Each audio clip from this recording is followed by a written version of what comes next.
Mariana, yo soy psicóloga, estoy participando de las jornadas de salud y población que se hacen en el marco de trabajo entre Brasil y Argentina. Estoy participando como asistente. Bueno, quería contarles un poco de qué se trata o cuál es mi experiencia acá.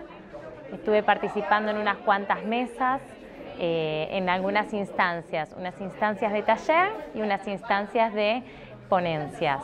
Las instancias de taller, que en Brasil le dicen oficinas, son unas instancias de debate donde se produce una producción colectiva, de intercambio, de pregunta, y después unas instancias de mesas donde son más ponencias con recursos como powers y demás, que por supuesto que habilitan también a la discusión.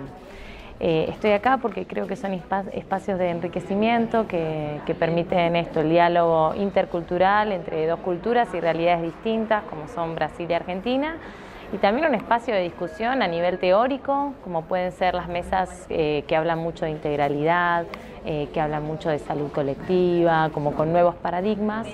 Y por otro lado también mesas con espacios más prácticos y concretos, como pueden ser experiencias respecto de, no sé, consumos problemáticos o comercio sexual, donde se hablan puntualmente de experiencias que tuvieron lugar en distintos contextos, con resultados, con objetivos.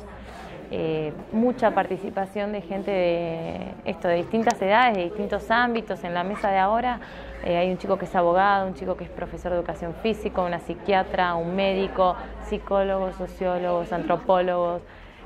Entonces, bueno, es un espacio de mucho encuentro de disciplinas también.